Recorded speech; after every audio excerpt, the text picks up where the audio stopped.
Budgety Modern, yeah. Hello and welcome to Budgety Modern.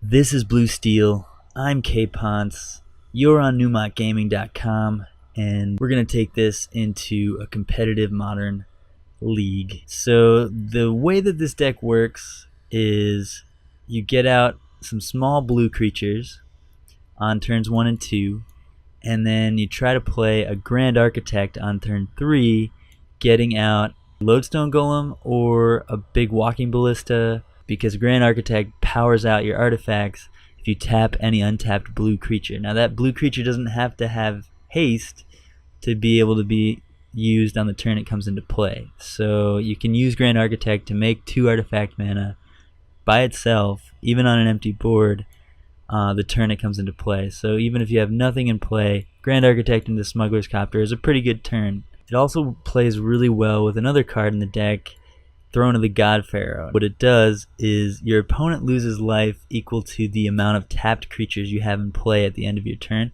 So with Grand Architect, you can tap all your creatures. You can even make your artifact creatures blue first and then tap them to make mana. And you don't have to use the mana. There's no mana burn anymore. We're not in the 90s.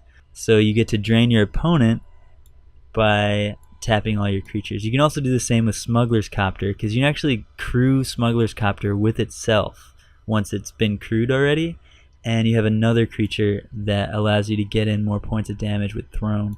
So really good interactions. Those 2 cards with Throne of the God Pharaoh allows you to drain your opponent even when they have a pretty good setup, say an Ensnaring Bridge is in play, or they just have a big flyer that can't attack through. Basilisk Collar works really well with Walking Ballista and Trinket Mage. So Trinket Mage is a blue creature, and it also goes and gets Basilisk Collar and Walking Ballista. So it's like copies 5 and 6 of Walking Ballista, and also it taps really well with Grand Architect. The rest of the deck is Mausoleum Wanderer, Judge's Familiar, basically the same card, but they're just trying to slow down your opponent's plan while also giving you a flying beatdown plan / way to pump out artifacts and make bigger artifacts later. Chief Engineer is kind of like a mini Grand Architect. Ethereum Sculptor, better in multiples than Chief Engineer. Also a really good way to get out a Lodestone Golem on turn 3. Basically, you want to land a Lodestone Golem on turn 3 or a Grand Architect into a Walking Ballista on turn 3. You want to have a big turn 3 with this deck. Out of the sideboard, to shore up some rougher matchups, we've got a couple Thorn of Amethyst, great against Storm, great against any deck that plays mostly non-creatures. Dismember to take care of troublesome creatures that we can't kill with Walking Ballista generally, even though Walking Ballista Basilisk Collar can kill most things. Kira is great against heavy removal decks like Jund, Black-Green, Abzan, Jeskai, those types of decks. Unified Will, great against Combo, great against Tron. Ceremony's Rejection, great against Affinity, Eldrazi decks, Tron. Wormcoil Engine, great against Burn, great against any deck that doesn't play Path. Ethersphere Harvester, also really good against Burn, and good against decks that have a lot of sorcery speed removal and or Planeswalkers. God Pharaoh's Gift, great against removal decks. Can actually get it out as early as turn 3 with this deck, and obviously it does a lot of work, especially with creatures that you actively want to sack early in the game anyway, and that come back as flying 4/4s with haste with God Pharaoh's Gift is pretty nice. Grafdigger's Cage, great against Collected Company and graveyard decks. Pithing Needle, just kind of a catch-all for Planeswalkers and other problem permanents. Relic Progenitus, also great against graveyard decks. And all of these cards on the right here are searchable by Trinket Mage, which is really nice. So yeah, that's Blue Steel. Let's take it into a modern league. Budgety Modern, yeah. Alright, hello and welcome to round 1 with Blue Steel. I didn't mention that this deck was popularized by Zach Elsick, also of newmontgaming.com.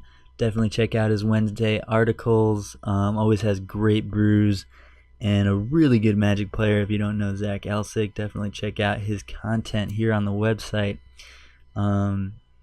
So we've got a hand here of 3 3-drops and 4 lands. It's really not something I want to keep. You want to have a hand with something to do before turn 3 with this deck. So yeah, we're gonna ship this one. Ooh, double Grand Architect 4 lands. We do get a Scry here, and Grand Architect is one of the best cards in the deck. So with this Scry, I'm going to hope that we can find a 1 or 2 drop so that this hand is keepable. It's really not great, but it's better than an average 5 because it does have 4 lands and 2 Grand Architects. So I'm going to keep it and hope for a good Scry here. Smuggler's Copter is okay. It is a 1 or 2 drop, so I think we're just going to leave it on top. Our hand's going to be a little slow, but we are on the play, so hopefully we can still get there.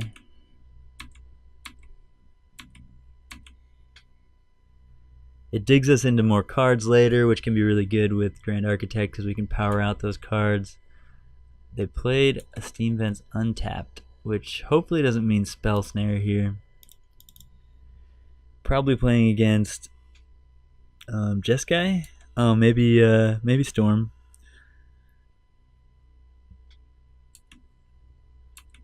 Opt, usually, I guess Jeskai is playing Opt now too. A lot of decks are trying out Opt instead of Serum Visions. Decks with Snapcaster Mage and decks that want even more than 4 Serum Visions are playing Opt. Yeah, here's Storm. Alright, we might have a rough time of things here.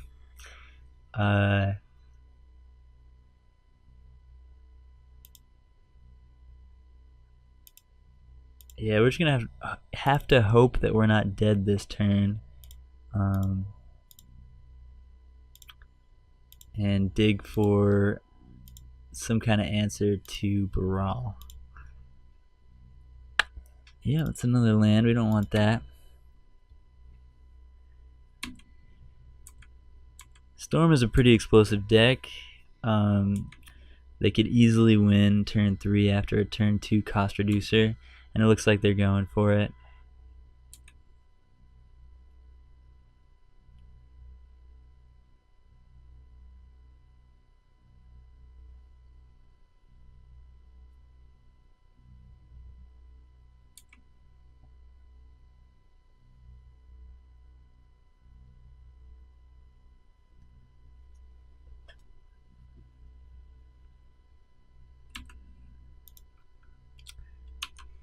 Just gonna hit F6 here and see if we're dead or not. We don't really have any way around it. We do have some good sideboard options if we are in fact dead this turn. 2 Thorn of Amethysts, 2 Dismembers. Not 100% sure what else we want to bring in at the moment, but probably a couple other cards. Oh yeah, Relic of Progenitus and Grafdigger's Cage. All 4 of those are coming in for sure.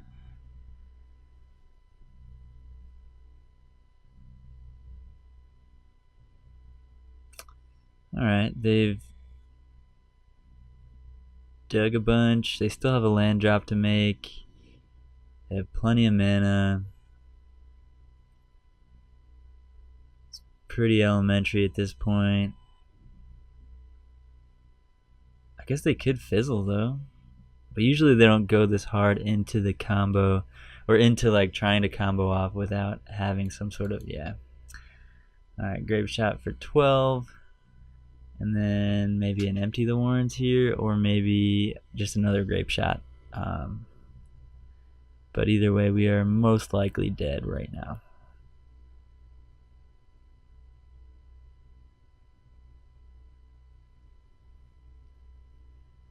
Our hand was pretty slow, but I mean, it wasn't that slow. We just lost on turn 3, so.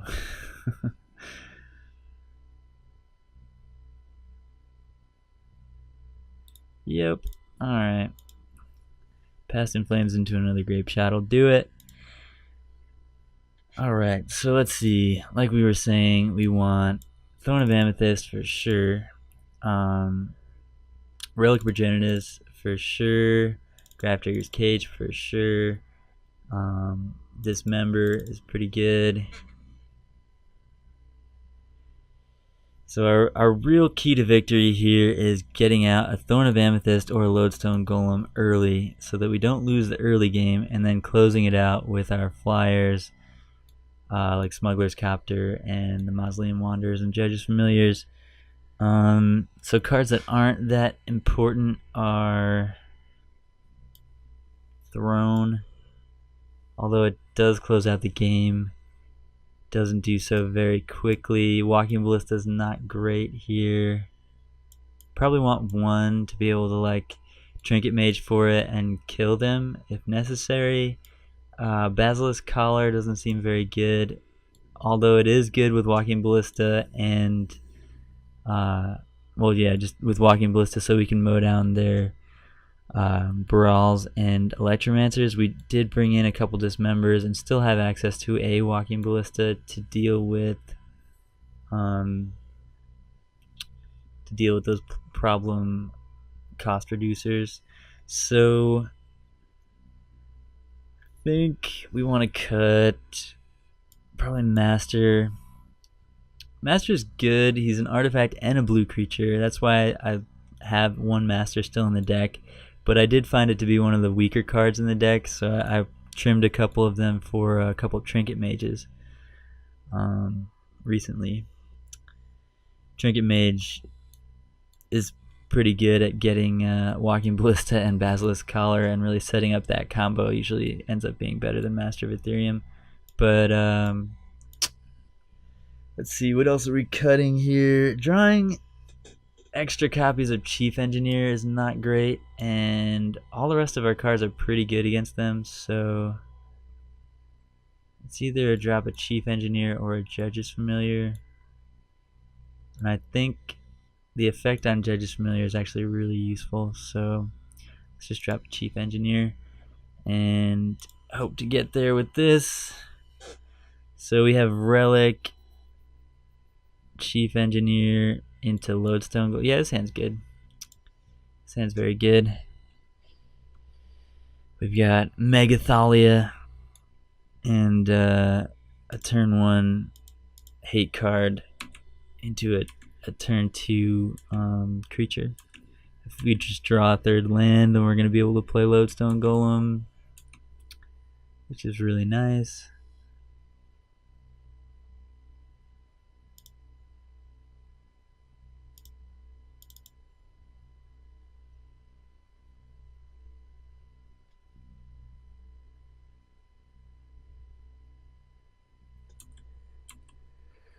We didn't hit the 3rd land yet, but Smuggler's Capture is good too. It's a way to close the game out.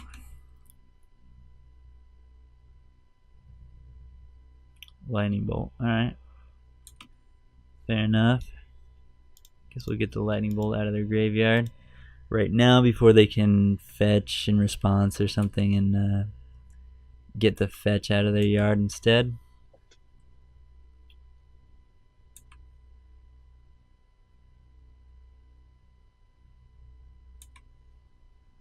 Alright, no cost reducer is good for us, although we just drew a Dismember. Didn't hit the 3rd land, so still not able to play the Lodestone Golem yet. So that's kind of a bummer, but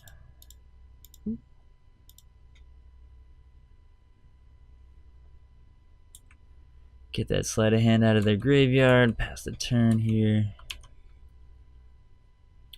Let's hope they don't have a cost reducer. I mean, we're in pretty good shape here. We just don't want them to play...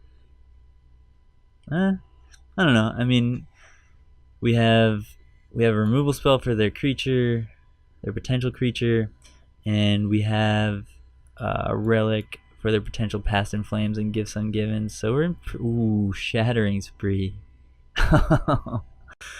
Spoke too soon. Shattering Spree is quite good there. Alright. Yeah, I mean, generally they bring in some anti-hate cards, and we just got blown out. Since we still didn't hit our 3rd land yet. Yeah. So we went from like really solidly ahead to pretty far behind with one spell there. It's kind of how it goes with really powerful sideboard cards like Shattering Spree, especially in that position where we weren't able to crack the relic in response to draw a card.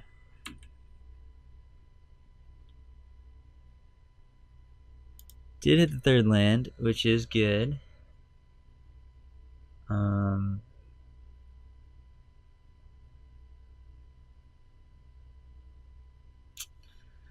So playing Trinket Mage lets me go and get another relic, and I think getting another relic right now might be better than playing Grand Architect, because Grand Architect doesn't actually do anything right now. And that means next turn we can definitely play the relic. Could also get Grafdigger's Cage, but I think relic is more relevant here. Although it costs one more. If we want to activate it. It's still free with Architect. Yeah. Yeah, let's get relic. It draws us a card as well.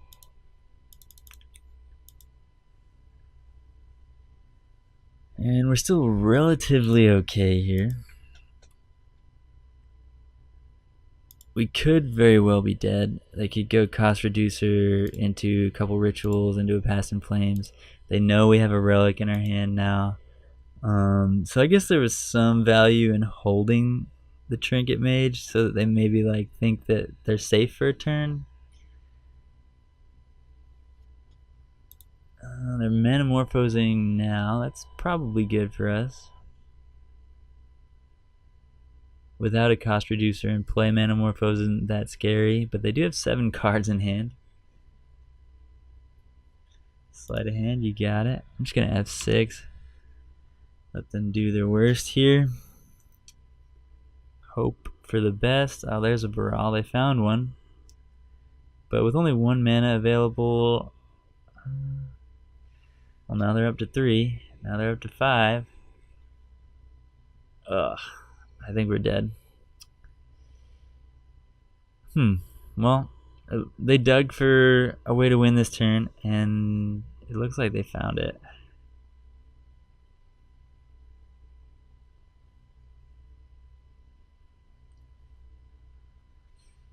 Yeah, that was really unfortunate that we didn't have a 3rd land drop until turn 5.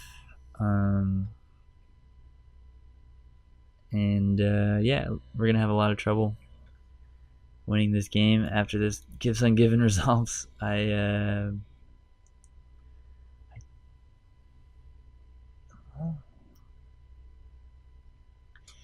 So what is the correct way to pile this? I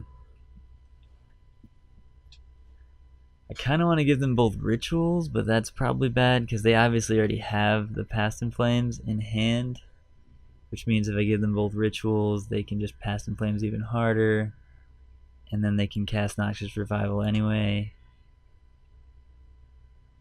And if we don't give them both rituals, we can give them just Noxious Revival and 1 ritual, which is also terrible. Yeah, it's all bad, really. I think we just hope that they don't have the Past in Flames in hand. There's just absolutely no way that they don't have it.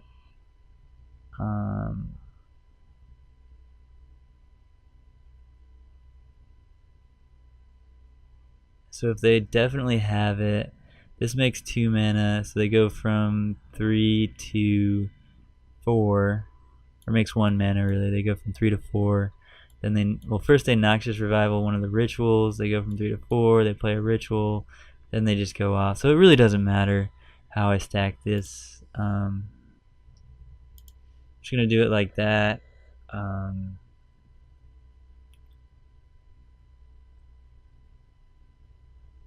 But I mean, it's pretty much 100% that they already have the Past in Flames, because otherwise they would have put it in the graveyard.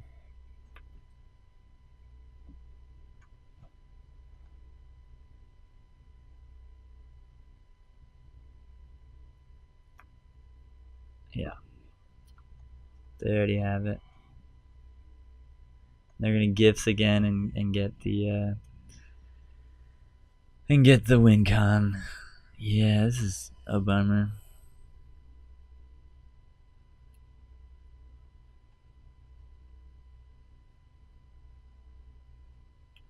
This deck's really not that bad against Storm, but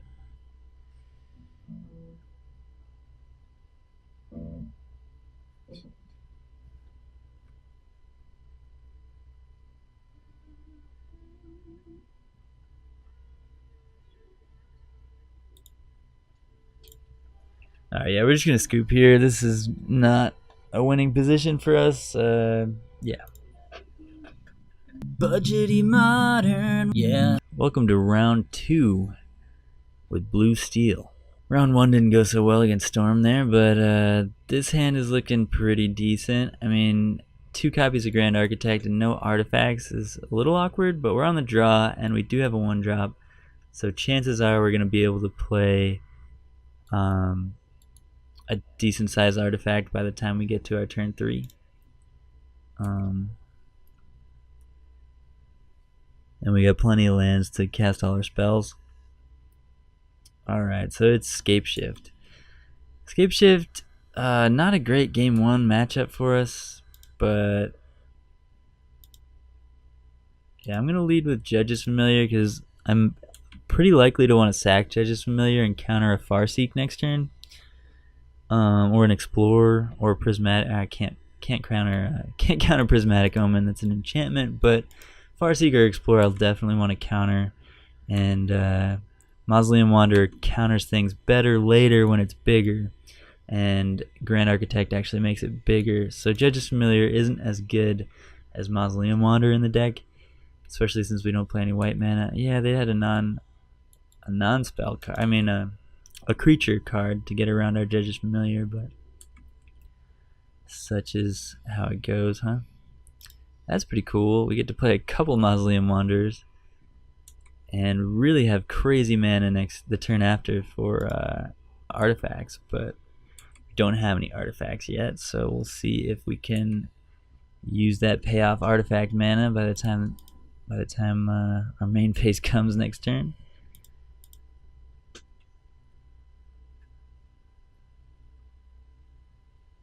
And Mausoleum Wanderer also pumps itself because it is a spirit. We'll pump other copies of Mausoleum Wanderer, and so sometimes it's correct to hold back your extra copies of Mausoleum Wanderer so that you can get in for extra damage or get in through a 1/1 flyer or something like that, but not in this case.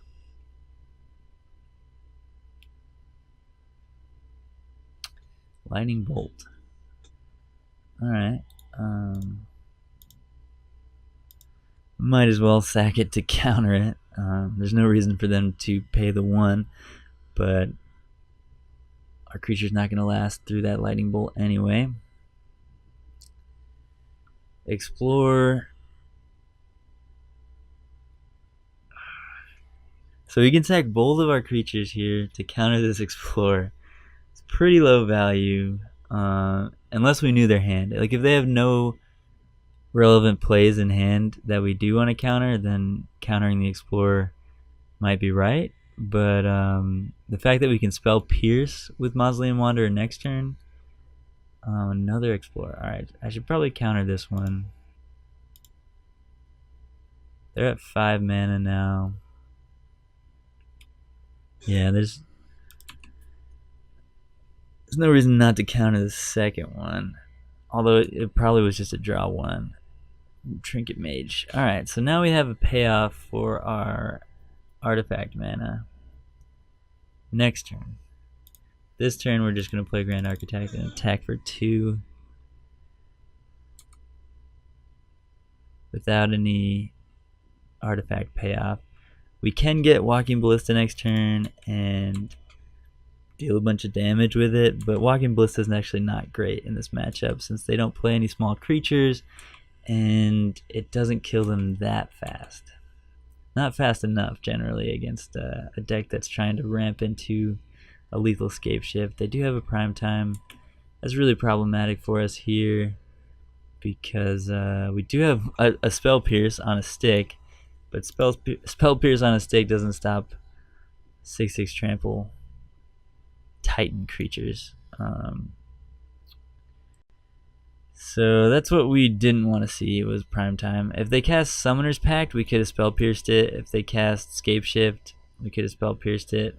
Well, actually, if they had 7th land Scape Shift, then we were dead anyway. But yeah, basically we wanted them to have their payoff card be Summoner's Pact there, so that we had another turn. Actually, another 2 turns, because they would have had to pay for Summoner's Pact. So we don't have any way to deal with the Primeval Titan here, and it's just going to mow down our board and attack for a lot. Yeah, I'm going to go ahead and... what can we possibly draw? Like, if I draw another... So if I Trinket Mage right now for Basilisk Collar, and then next turn I draw a Walking Ballista, I guess I can kill Primeval Titan? Kind of. I can kind of kill it, because they're going to deal 6 damage next turn. With the Primetime killing probably both of my blockers here.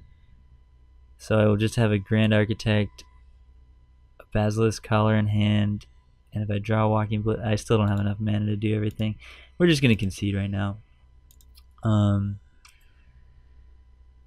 Yeah. So Unified Will is very good. It counters both Primeval Titan and Scape Shift, so it's definitely a card we want to bring in against this combo deck.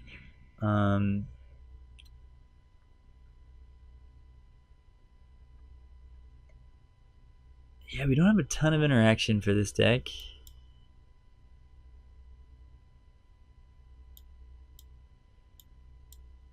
Throne of Amethyst is like almost good. Dismember's meh. It's good against Obstinate Bailout, but a lot of decks don't play that in the sideboard anymore. People are playing Pia and Kirin, in which case I don't really care for Dismember that much.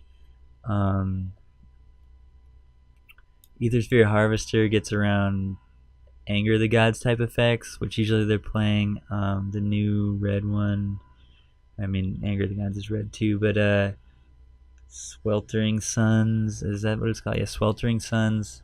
This gets around Sweltering Suns, which is nice. Wormcoil gets around Sweltering Suns as well, and Lightning Bolt's pretty good against... I guess Wormcoil's strong. Walking Ballista not that strong. Although it does give me an out to killing the Primeval Titans. I have no land destruction in the sideboard, like no Spreading Seas or anything like that, which is maybe an oversight.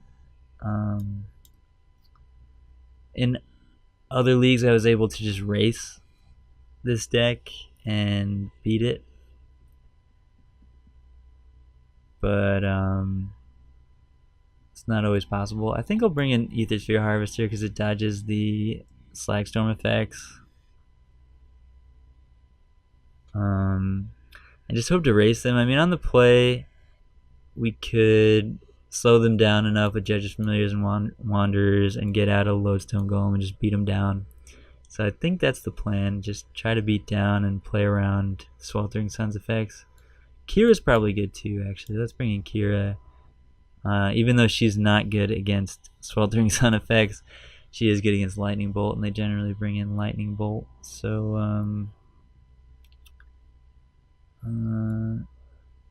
Master's not great here. Yeah, let's try this.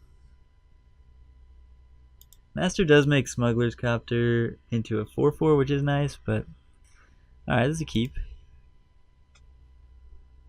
It's nothing crazy, but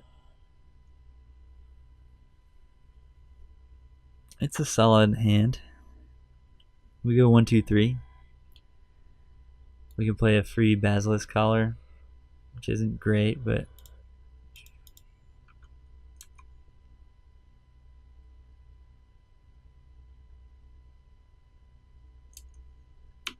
oops. They're gonna search for tomorrow here, yeah.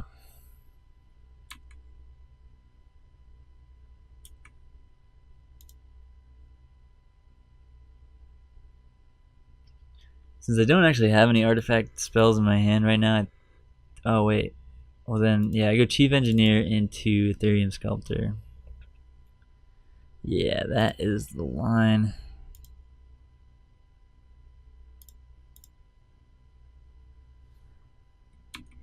and we are super vulnerable to deal 3 to everything. But we do have a counter until they get to 4 mana, so we have maybe a couple turns. And if we can find a Grand Architect, we can beat down pretty hard here. If we find a Throne of the God Pharaoh, we're dealing a lot of damage as well. Lightning Bolt on Chief Engineer, you got it.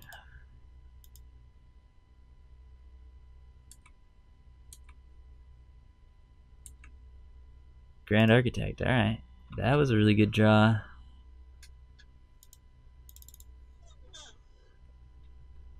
Definitely going to lead with Architect because that turns our Wanderer into a Spell Pierce. It also deals them more damage this turn. We'll put him to 14, and next turn probably get Walking Ballista and Walking Ballista for 2 while attacking for 4 again. I'm not going to fight over this Search for Tomorrow because the 2 damage is more important from the Wanderer. I will fight over a Sweltering Suns or the like. Ooh, Prismatic Omen. I can't fight over that, but that's really bad for us. That makes it so they can go off with only 6 lands. Farseek. So the Farseek, they go to 5 mana here. That means next turn they could play a land and then Scape Shift and we lose.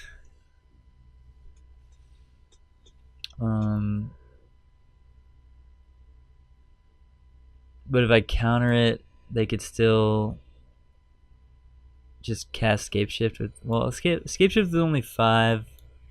You get 4 Valakuts and a mountain. And then you deal... Because it's 5 other mountains. So you need 6 lands, right?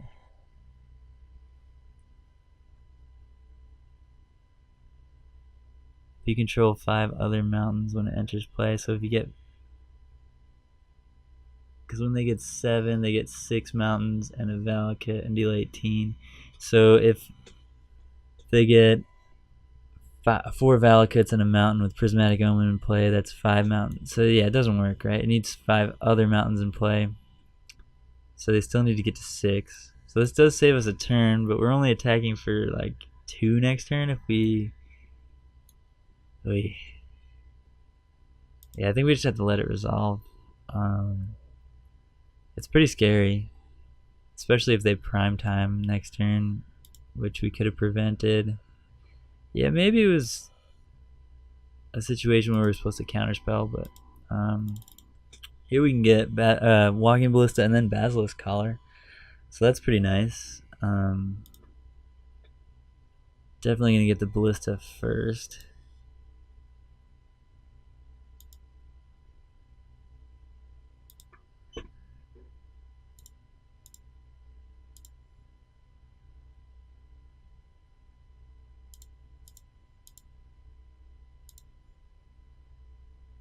And we can do it for 3 and then attack for 4. That probably makes the most sense. Could do it for 4 and then attack for 2.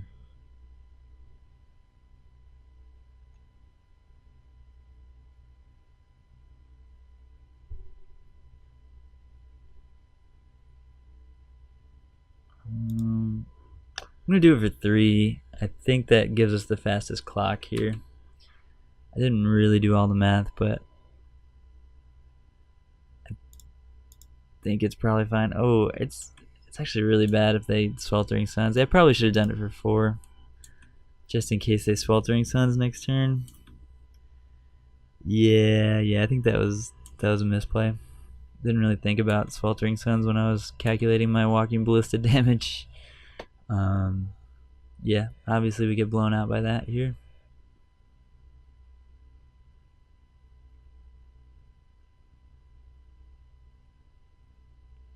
Tapping 2 forests, that's probably bad for us. It could only be Scape Shift or Primeval Titan. Fuck. Sorry, I'll bleep that out. Yeah, we lose. That's tilting. Cool. I mean, okay. Maybe they'll like get the wrong lands. I don't know. Maybe they'll click the wrong things. Alright. Well, I think we made a mistake not making this a 4-4, but obviously it didn't matter. There was no combination of plays we could have made in this game to stop them from... I guess if we countered the Farseek, they wouldn't have been able to do this turn. But then they would have been able to do it the turn after. So I'm not sure how much it would have mattered.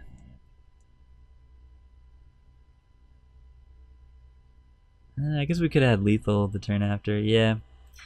I guess we should have countered the Farseek. I guess that was the issue. But yeah, we're dead. Budgety modern. Yeah. Alright, hello and welcome to round 3.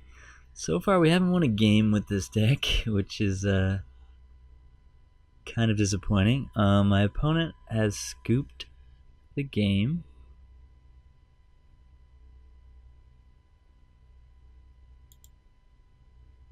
Alright, so I'm not sure what just happened, but my opponent kept their hand and then scooped. Not really sure what that was about.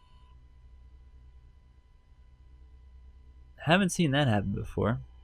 Our hand was pretty good. It's kind of unfortunate that we didn't get to play with that one. We actually finally had a turn 3 Lodestone Golem. We just haven't really been seeing Lodestone Golem in any of these games so far today, except for the one where we just never were able to cast it because we got stuck on 2 lands for a little bit. But it's one of the best cards in the deck. It's restricted in Vintage. It's a very powerful card. Megathalia beats down for 5 and makes it really hard for your opponent to cast things unless they're playing Affinity or Lantern or something, but generally it makes it really hard for them to cast their spells, and beats for 5. Bro, hurry up, you will win. My opponent says, okay.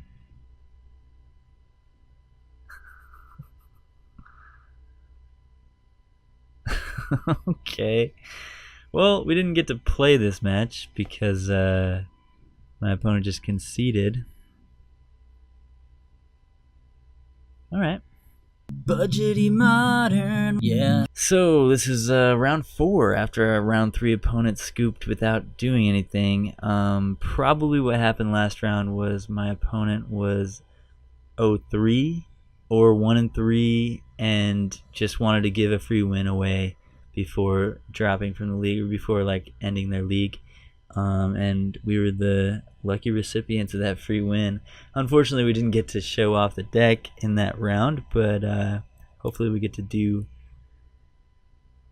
some fun blue steel things this round. I'm going to mulligan this hand because it has no lands. I'm going to keep this one, hope for a 1 or 2 drop blue creature so we can have a turn 3 Lodestone Golem. I'm going to put this on the bottom. We already have 3 lands, and we really just want to draw a 1 or 2 drop blue creature so that we can Lodestone Golem on turn 3. That is the plan.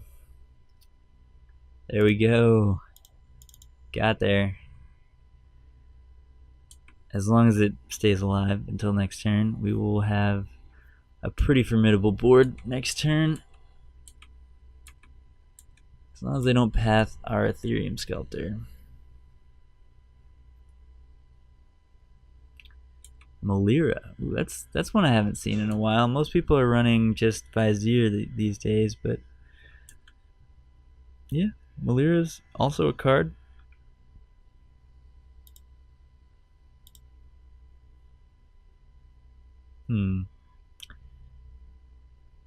So this is kind of interesting because if we play the Lodestone Golem this turn, then we can't Trinket Mage for Ballista next turn unless we draw a land, because Trinket Mage is going to cost 4 with Lodestone in play. It's still correct, I'm pretty sure, to play the Lodestone here.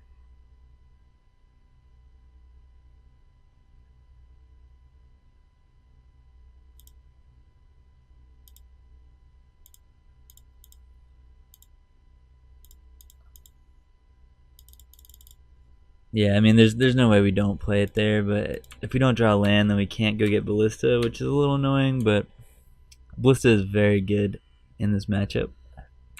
This is the matchup where you want Ballista.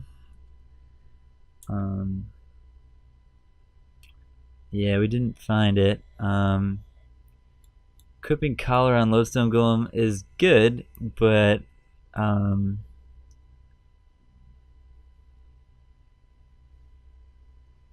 yeah, I mean, we might as well.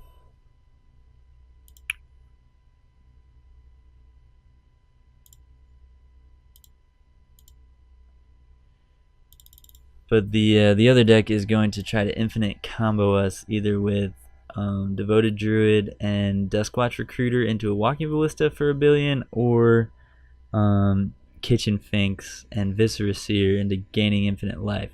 So gaining the life here isn't a huge deal, but I mean, gaining life is better than not gaining life, right? So let's get in there. Oh shit, I missed a damage there.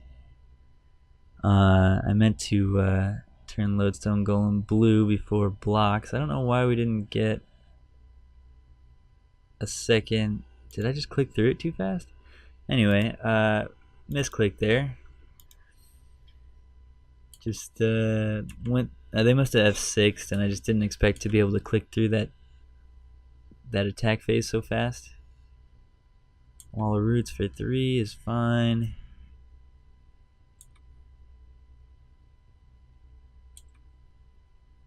Land? Yeah. Alright, so now we can start doing some stuff.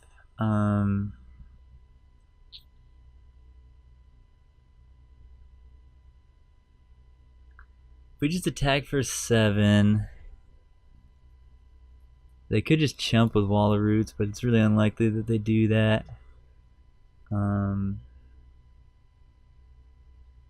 But if we get Walking Ballista and kill that Noble Hierarch right now, then they're way behind. So I think that's better. Let's just get Walking Ballista.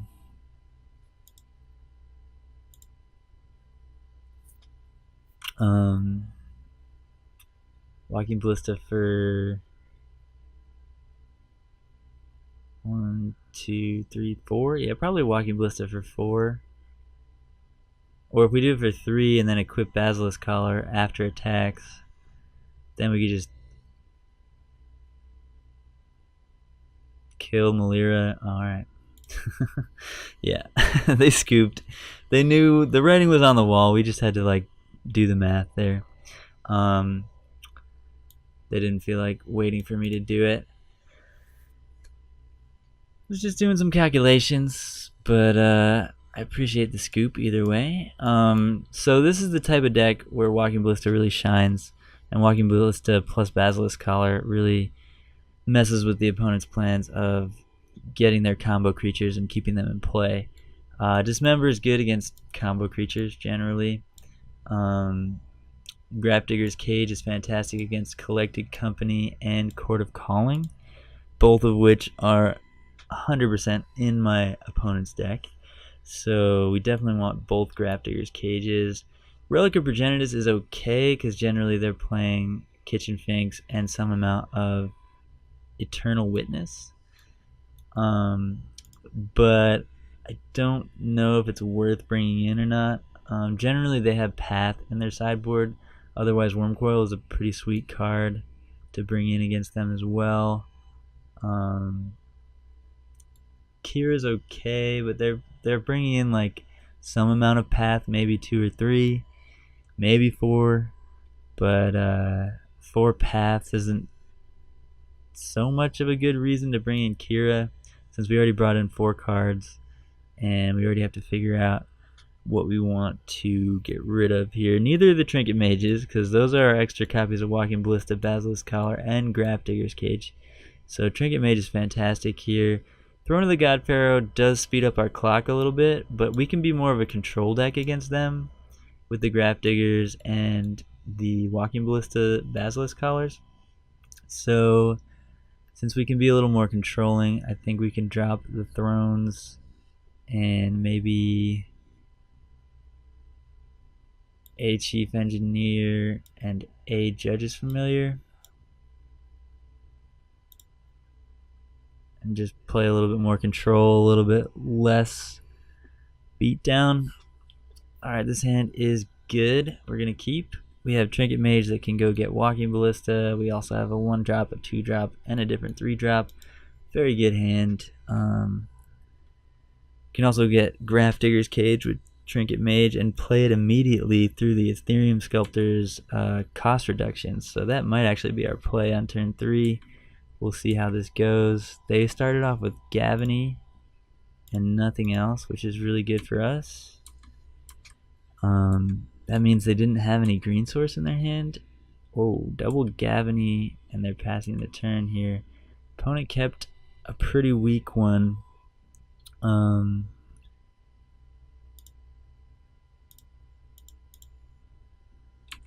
Get in there for 1.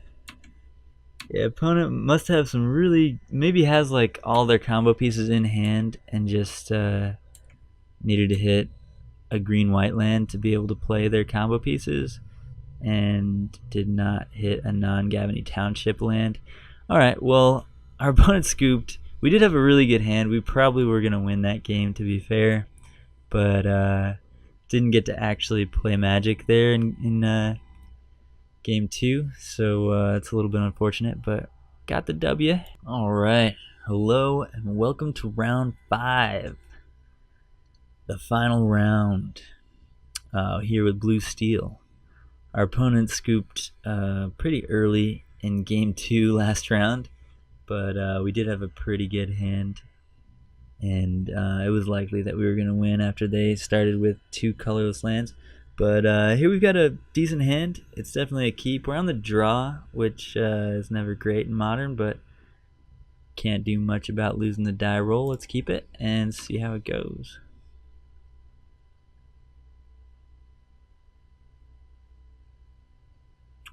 Inquisition.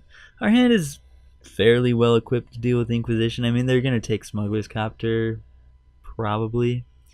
This deck that we're playing against is likely Grixis Death Shadow, because the most likely deck that plays Watery Grave and Inquisition is that. It's probably the most played deck with those 2 cards in it, but it's very possible that they're playing one of the new Esper control decks that people have been testing out lately. I even saw Caleb Durward last night playing a Esper Search for Azcanta Modern deck with a bunch of Planeswalkers. It looked pretty strong. I mean, he did pretty well with it, but definitely a good player.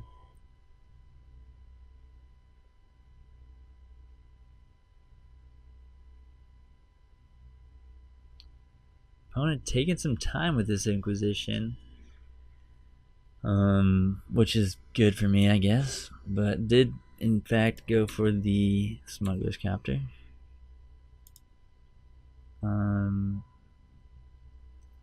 Yeah, I'll lead with Mausoleum Wanderer. It does 1 more damage next turn, so it's got that going for it. The only reason to lead with Judge's Familiar is if I think that I want to counter something next turn, in which case it's better to get out the one that can't counter things better later. If I'm going to use it right away. I'm going to Thoughtseize, alright. Probably take my other Mausoleum Wanderer. So, still pretty likely that they're Grixis Death Shadow, even though Grixis Death Shadow only plays 1 island and 1 swamp. So they might have just been unlucky to have their basic in hand.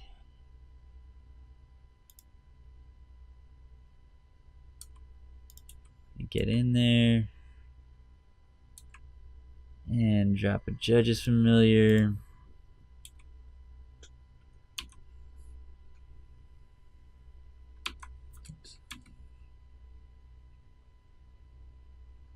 We're gonna cast Thought Scour.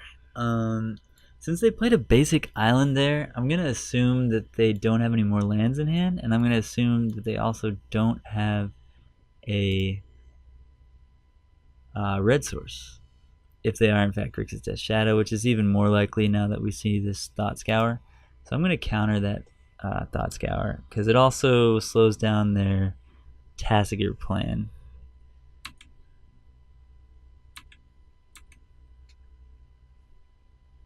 And I probably would have Mana-Tithed that anyway. There's an opt, that's fine.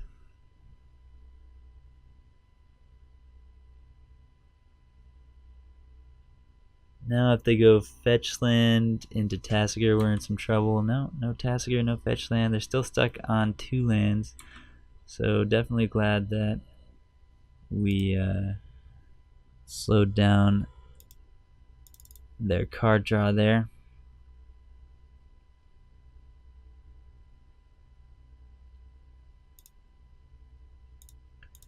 Gonna get this collar into play since might as well. It's also pretty good against them with Stubborn Denial. Okay, I actually do have.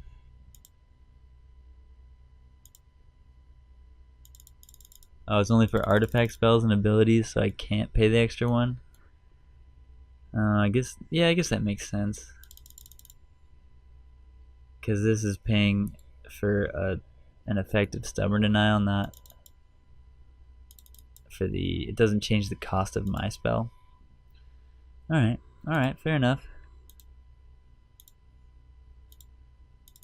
I could have countered that to keep the Basilisk Collar, but I think it's better to have a 2/2 flyer than the Basilisk Collar at this point.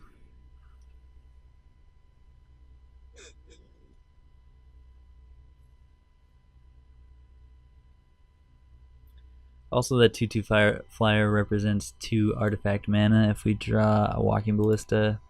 Oh, they found a red source. Probably is bad for us, but we can counter a Kolaghan's Command. Can't do much against a Tassiger here, except for fly over it.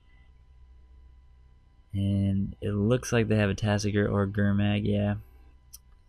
And possibly another Stubborn Denial in hand. Since they Stubborn Denial their Basilisk Collar, it's kind of likely that they have another one. Although I guess Basilisk Collar is pretty good against Tassiger. They already know about Oboro, so let's just put our hand out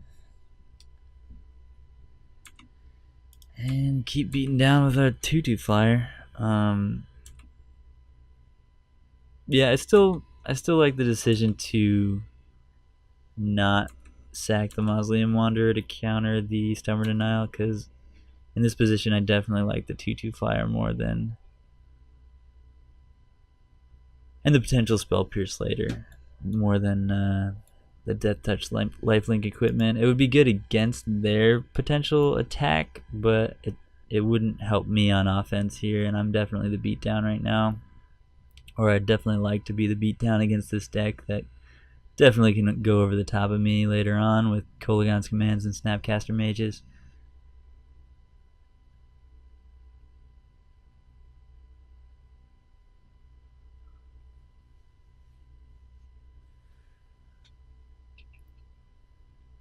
Opponent in the tank here.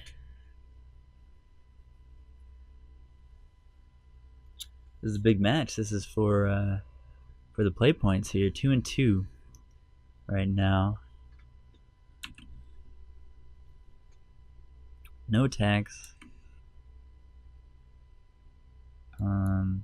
Playing the land would be good if we drew a Walking Ballista at some point, and it plays around them making me discard with Kolaghan's Command. But if they have Kolaghan's Command, they're going to kill Ethereum Sculptor and Mausoleum Wanderer. There's just no way that they don't choose those things, and we actually can counter Kolaghan's Command pretty easily anyway.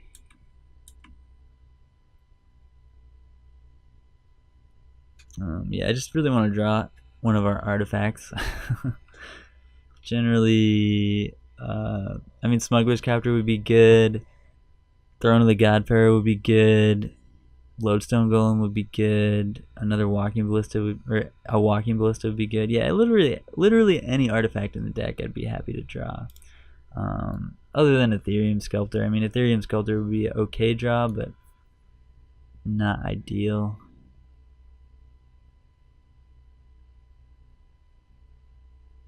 Yeah, I'm just gonna play the land.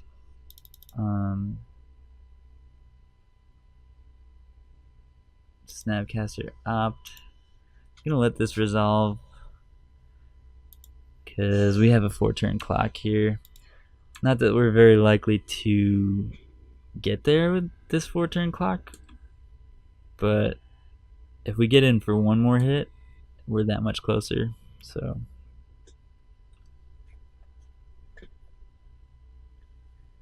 they put a card on top with opt. That's probably a way to deal with Mausoleum Wanderer, or it was a land. Land gives them land number 4 for Tassiger. Swinging with Tassiger now. Alright. No blocks. I like that attack, but that probably means Death Shadow. Yeah. There we go. That's what we were looking for.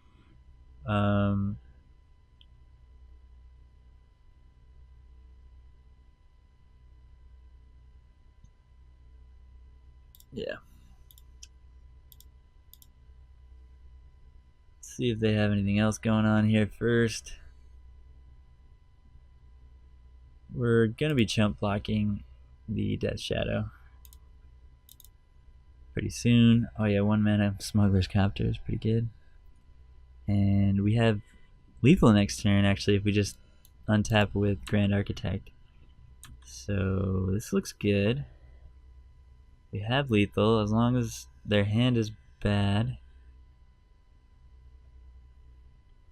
What's probably going to happen is they're going to go for a Kolaghan's Command, and we're going to have to counter it with Mausoleum Wanderer, so we're going to need to survive 2 more turns, which we should be able to do.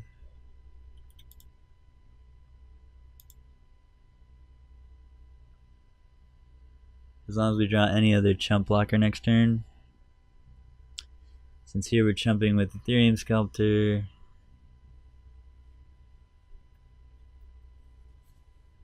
Ooh, casting Opt is good for us. That means they don't have K command. They put a card to the bottom.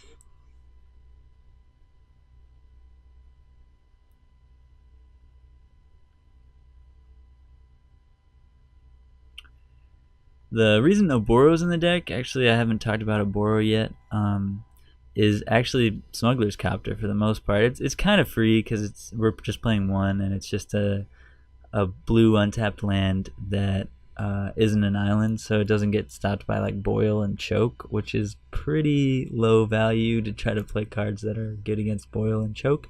But the real reason it's in the deck is so you can bounce it back to your hand when you're flooded and discard it to Smuggler's Copter and keep the other card. So here is actually a good moment that I would want to bounce it back to my hand and discard.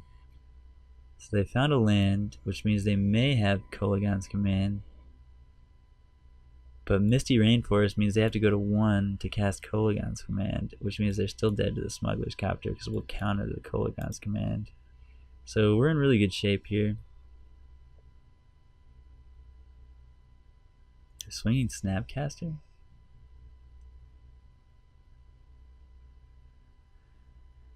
Swinging Snapcaster is interesting.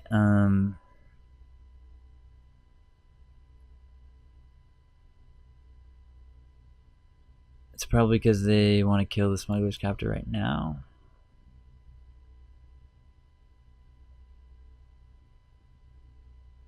I think I'm just going to jump here and not let them be able to kill the Grand Architect. This is a weird attack. I'm not sure if we were supposed to block the Snapcaster or not. I'm not really sure what the attack with the Snapcaster means.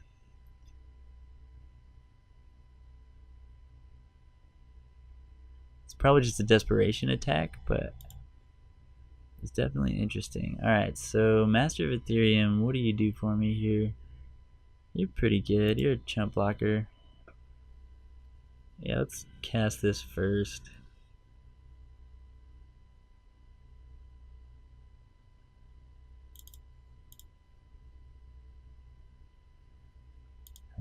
Crew this with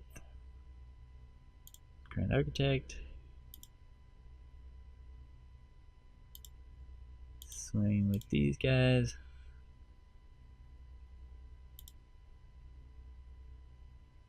That trigger on the stack will return this.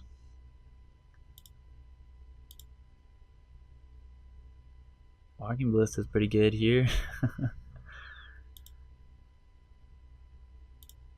Alright, that was a pretty good draw. What do they have?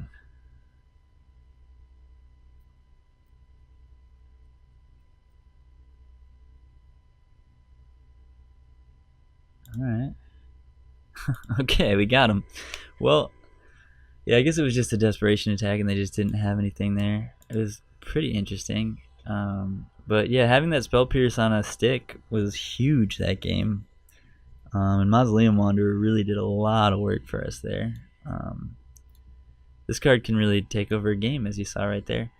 So as far as sideboarding goes, they play a lot of removals, so Cure is going to be strong. Dismember kills two of their really important to kill threats.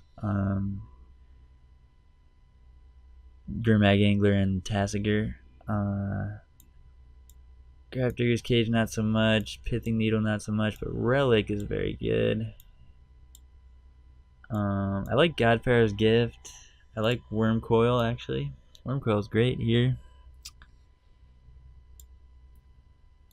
Godfarrow's Gift is good. Yeah, Godfarrow's Gift's very good.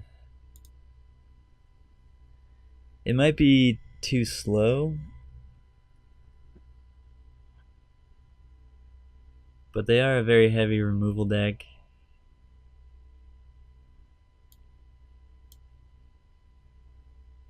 They just have a pretty fast clock too. It's not like they're black-green where they have a lot of removal and their clock isn't that fast. They can potentially kill you on like turn 4 with a good Death Shadow draw. Thrones I don't love. I think I want to kill them by attacking rather than throne triggers. Thorn's okay. Like making their ops and Thought Scours and Thoughtseize and stuff cost 1 more is pretty good, but on the draw I don't really like it that much. It's not a creature. I think Lodestone's great, but the fact that this is not on a creature makes me not really want to play it against them, because I do need to be able to beat down. Basilisk Collar is good. Master's okay, but not great. I think we can cut a couple of the 1-mana 1/1 flyers, even though those are pretty strong in this matchup. And a Chief Engineer and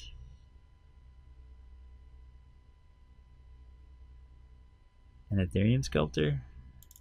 I don't love it, but let's see. Let's see how this goes. I'm really not sure on sideboarding with this deck exactly how I should be doing it. Zach Elsig actually has a good sideboarding guide that I've followed, but this version is quite a bit different than his. I mean, not a huge amount different, but I'm not running Signal Pest and running main deck Trinket Mage, so it's a little bit different. And I'm not 100% sure what I want to be sideboarding, but I made some decisions I can stand behind so far, so we'll see. This is a good hand. We have Walking Ballista and Trinket Mage to go get Basilisk Collar, so we could eventually do some work here. They're going to cast Opt before we can counter it. Misty Rainforest is interesting. I wonder if they just don't have like Scalding Tarn or something, or they don't have Polluted Delta, so they're running Misty Rainforest, which is mostly the same, but you can't get Blood Crypt with Misty Rainforest, so I don't know. Thoughtseize. Kind of want to make them pay 1 for this. Make them crack their fetch. Not that it does much. since they want to crack that fetch anyway. What does keeping the 1/1 flyer alive do for me? I guess not a ton, but it's probably better than just making them crack their fetch and spend their 1 mana this turn. What does my next turn look like if I do that? We're playing Ethereum Sculptor, and then maybe Trinket Mage into Relic.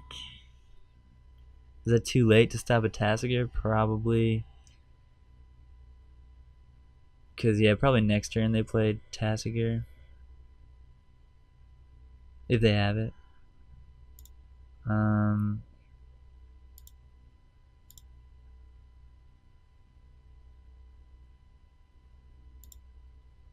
They're probably going to take Trinket Mage, since it's my 2-for-1. Yeah, I'm just going to let it resolve.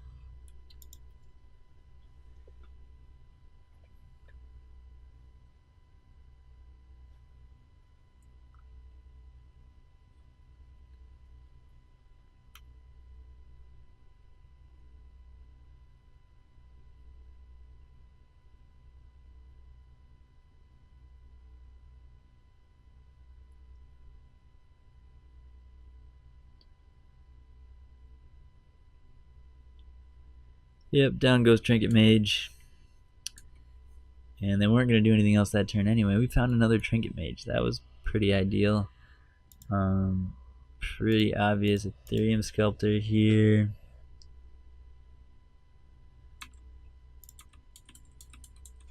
And get in for 1. There's some value to just attacking first there, but I mean, I don't think they're going to Fatal Push Judge's Familiar, so it wasn't a huge difference. But yeah, generally if it doesn't do anything for your creatures during the attack step, it's better to attack before you play your creatures.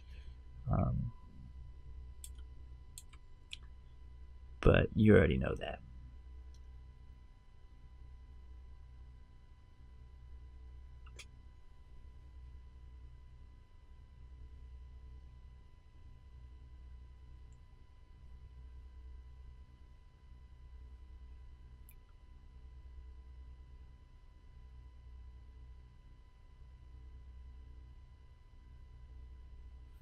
Lily Last Hope.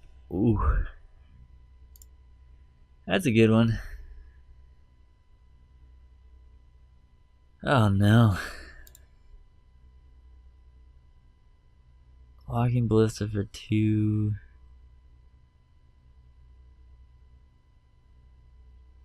It's not that great.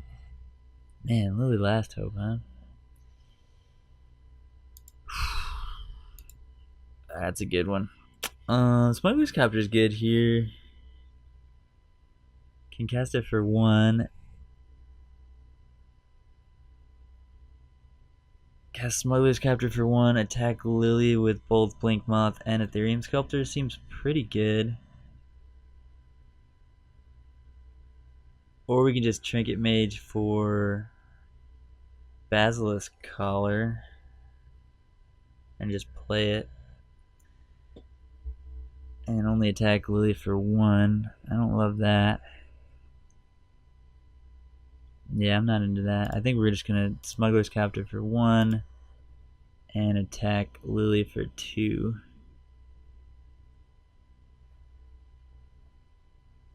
Yeah, I have to deal with that Lily, I think. I don't think I can start attacking them yet. Also makes their Death Shadow smaller if I don't attack them yet, so there's some added value there.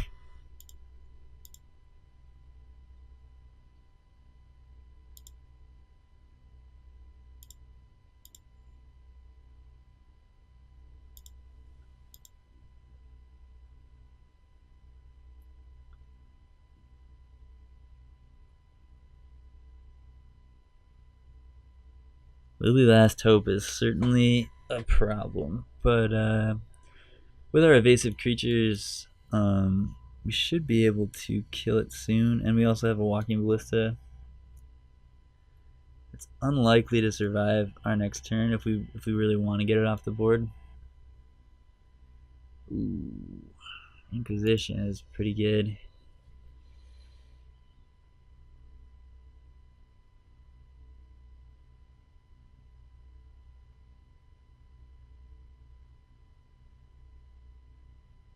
I mean, either thing that they take here is fine, because the other one's very good either way.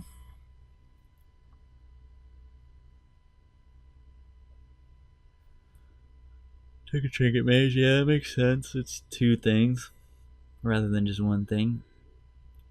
I think I would have done the same. There's a 2/2. Alright.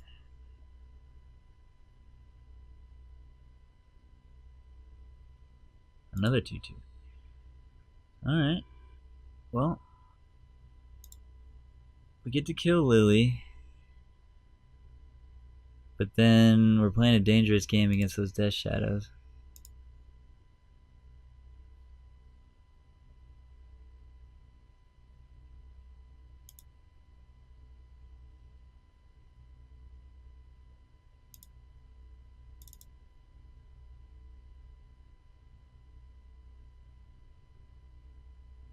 So I can Walking Ballista for 2 here.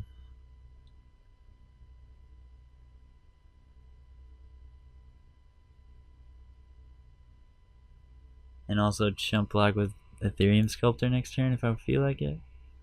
You don't have to do that though. They're only 2/2s right now.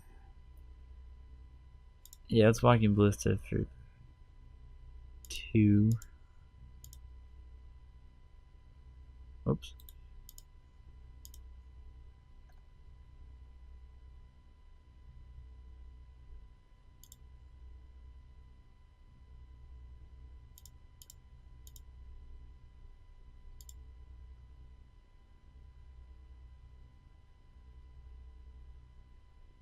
It's possible I should have left that land in hand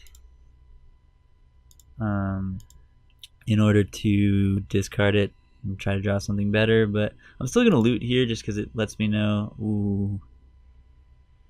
Dismember would have been good. Yeah,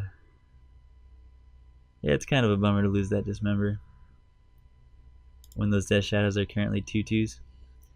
But we can do a decent amount of damage all at once here. So I do feel kind of okay.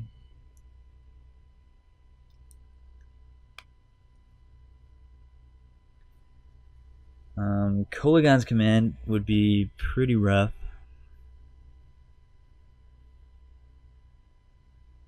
Wouldn't be super happy about a Kolaghan's Command here.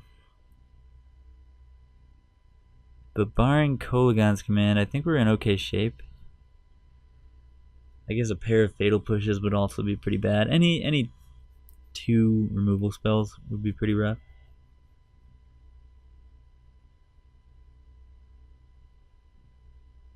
Looks like a Tasigur Gurmag here. And they're rethinking that decision.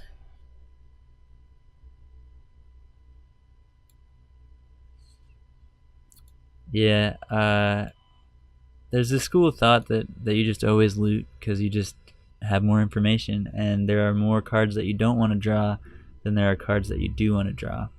So looting gets you closer to the cards that you do want to draw during your draw steps, where you actually will keep the card more of the time than it gets rid of a card that you do want. So mathematically it's always correct to loot, but or not always correct, but like most of the time correct to loot. And so we did it there, and I think it was correct. I think it's like the right line. I agree with those who feel that way, but it definitely feels bad when you do hit a card that you want.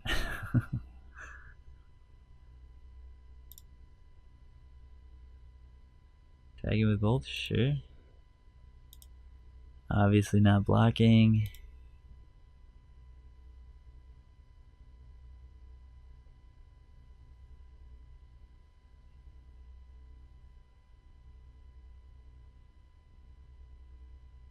They clearly have, yeah, Gurmag Angler. I knew they had another creature. Alright. So land, I could just pump up Ballista so we could block a Death Shadow. Or pump up Ballista to kill a Death Shadow, since on 1 mana it's really hard for them actually to This is interesting. So if we pump up Ballista and kill a Death Shadow,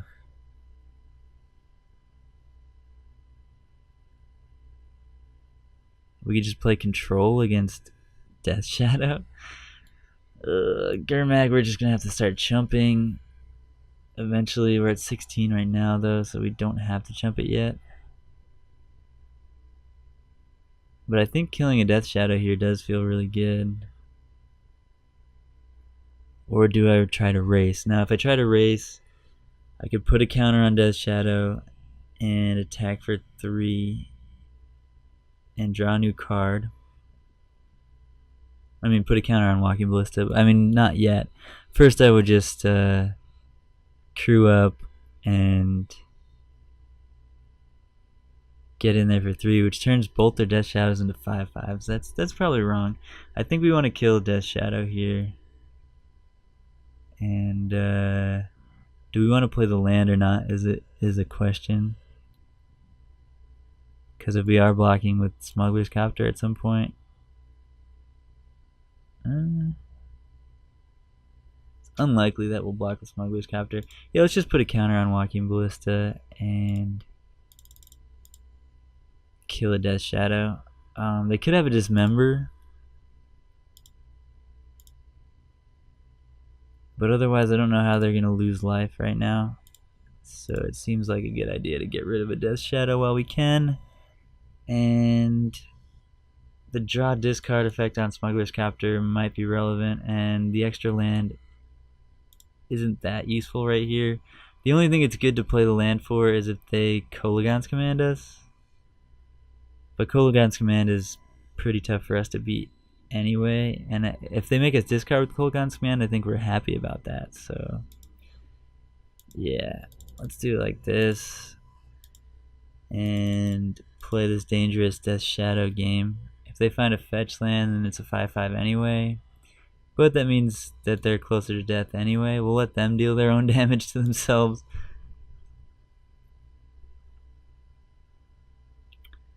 Yeah, this is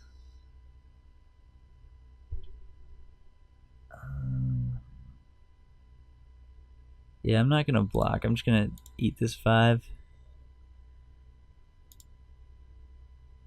11/11. Maz Wanderer, huh? Now here, I'm gonna play the land first, and I'm gonna play Mausoleum Wanderer. This way, if they have Kolaghan's Command, we can beat it. They can't make themselves lose life, so I think just using up our Walking Ballista to kill their Death Shadow here is pretty good, and then we can start attacking them.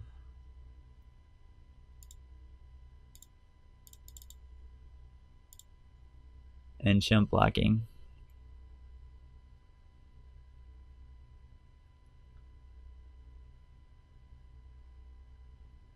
Is it Staticaster?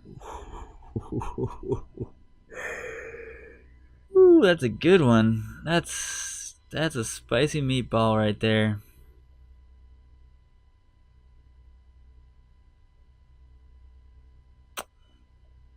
Is it Staticaster? Wow.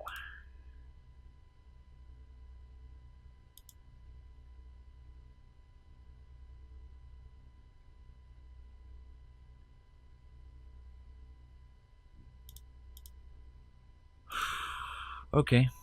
Okay. Fair enough. And then we're gonna deal 1 to them. I guess we're just gonna try to win in the air here and just chump.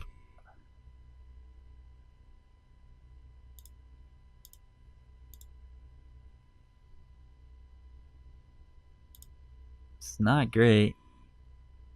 Because we have to chump Death Shadow next turn. And then we have another chump for Death Shadow next turn. So I guess we have 2 more turns. And that is a lot of damage.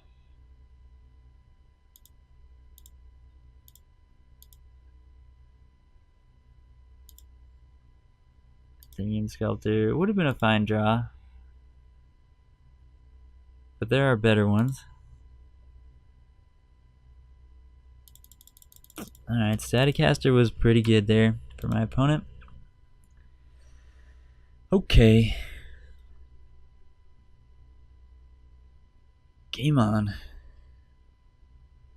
Mausoleum Wanderer down. Does that mean they drew a Kolaghan's Command? I mean, it might just be the right play anyway for them to do it pre-combat. If they drew Kolaghan's Command, we're in a lot of trouble.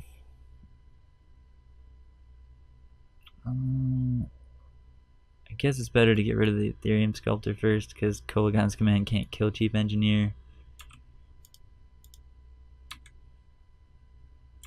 Where it does a pretty good job on Ethereum Sculptor. Either side of Kolaghan's Command.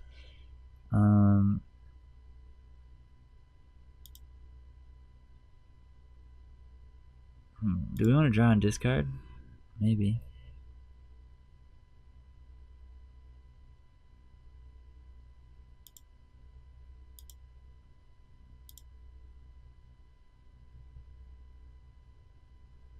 Interesting here.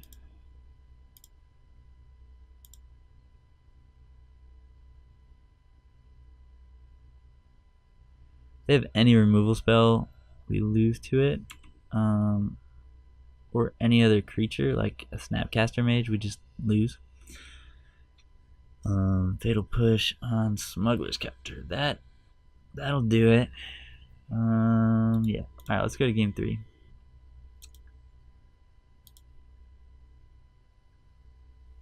That was a close one. I mean, they drew the Fatal Push that turn. Oh yeah, we were drawing towards Godpharaoh's Gift. That would have been a good draw. That would have been super solid. Yeah, Godpharaoh's Gift would have been good in that game, so I think it's a good idea to leave it in. Yeah, I think our configuration is pretty good here.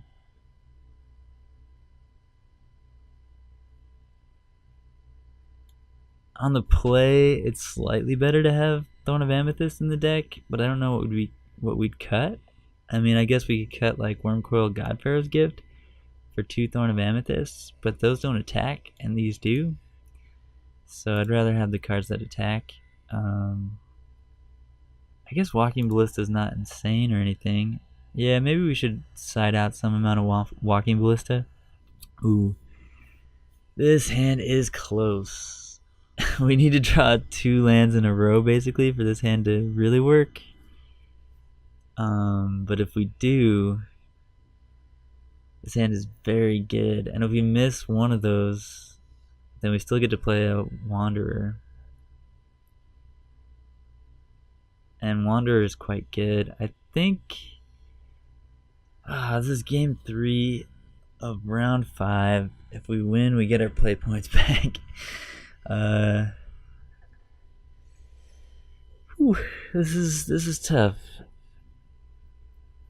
Godpharaoh's Gift is very playable with this hand if we get to a turn 3 Grand Architect. It's risky, but you gotta risk it for the biscuit sometimes, and this hand does everything else I want to do other than have lands. So let's see if we can get there. On the play, it's pretty risky, but we're risking it for the biscuit.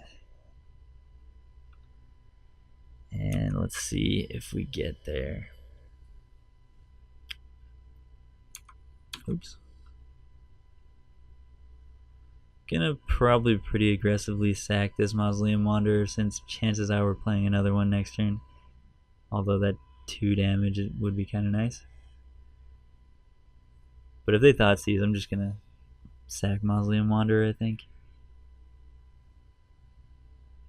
If they opt, I might let them cast it. If they Thought Scour, I'll probably sack it.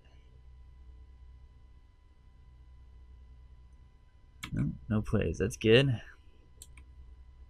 Yes, we got there. Alright. Now, do we even want to cast Ethereum Sculptor here? If we cast Ethereum Sculptor, then we can have a Godpharaoh's Gift out the turn after. but with no creatures in the yard, that's not that exciting. Got there on the second land. That's huge. If we cast another Mausoleum Wanderer here, we're better protected against Thought Seizes and things. And we still have a... Well, if they don't kill Ethereum Sculptor, then we have a turn 3 Lodestone Golem if we get another land. So it's probably right to play Ethereum Sculptor. Also uses our mana better here, since that gives us more options for playing Lodestone Golem next turn.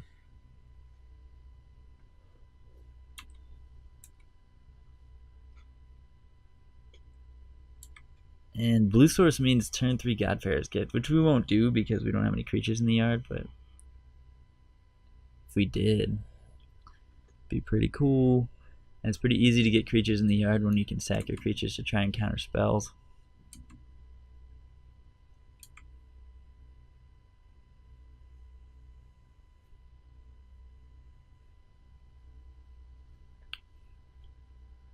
Alright, opponent hitting land drops, and so far no other action.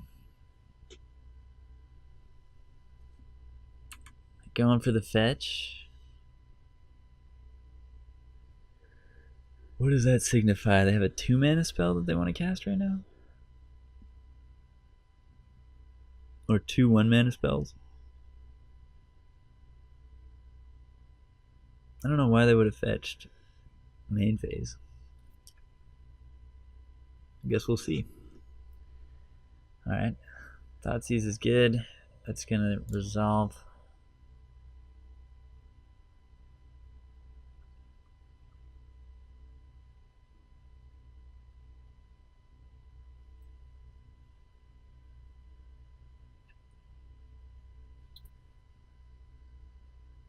Luckily we can cast Lodestone off another land anyway, and they kind of have to take Grand Architect, right? If they take Lodestone... Yeah, they had to take Grand Architect. So that means any land off the top of the deck means Lodestone Golem, which is very good here. It is Fatal Pushable, but they did just crack a fetch on their main phase, which means Fatal Push the Ethereum Sculptor. I'm going to counter that, which actually puts a creature in our yard, a second creature in our yard. So Godfarer's Gift is even better now. Land me. Oh ho ho ho ho. We did it, team. We did it. Alright, so drawing that land was pretty optimal, and we risked it for the biscuit, and we got there. Now we just have to maybe draw another Grand Architect so we can get that Godfarer's Gift into play at some point. Yeah, them Inquisitioning our Wanderer isn't so bad here. Really not that upset about that. That was a good draw. Oh, it cost 2. Still worth it though than getting 1 damage in. I think it's just better than the 1 damage. Also, this lets us cast Godfarer's Gift if we draw a Grand Architect next turn. Oh well, I guess we need a land as well, because Grand Architect is a non-creature or non-artifact spell, which is taxed by Lodestone. But yeah, they can't cast very many spells right now, and they're at 6. Got him! Alright! Blue Steel. Got there with the 3-2. Woo! Lodestone Golem finally came out to play, and he was lights out for our Grixis Shadow opponent. So yeah, 3-2. Pretty happy with that result after being 0-2. Might as well go over the deck list here and talk about it a little bit, wrap up. So in conclusion, this Blue Steel build I think is about where I'd want to be with Blue Steel. The 1 Master of Ethereum is a little weird, but it is really good. with Walking Ballista at letting you sack all the remove all the counters from Walking Ballista and still having a creature there that you can pump later. That's really nice. It also pumps up our Blinkmoth Nexuses, which is pretty nice, and our Smuggler's Copters and our Lodestone Golems. Getting them out of bolt range is definitely a worthwhile thing. So I kind of like having the one master. It's also a blue creature and an artifact, so it works great with Architect. The same way that Ethereum Sculptor does. It also gets the bonus of being able to get convoked out by Engineers and Ethereum Sculptors. So it's possible even that more Masters are good, but Masters generally only like a 3/3-ish on turn 3 with this deck, so I don't know, it's hard to say. But I like this build. I liked the Godfarer's Gift, even though we didn't get to cast it there. I do think it's a powerful effect in the grindier matchups. Anybody with a bunch of removal, you probably want to bring that in against. As far as anything else I would change, I definitely would want to talk to Zach Elsick about it and see where he's at these days on Blue Steel. I don't know if he's been playing it lately. He seems to have been doing a lot of standard action these days, but I'm sure he has some great insights. Definitely check out his article that I have linked in this in my article here, and as always, keep it locked on newmockgaming.com for the greatest Magic, Eternal, and other card game content you can find. And yeah, this has been K-Ponce with Budgety Modern Blue Steel. Budgety Modern, yeah.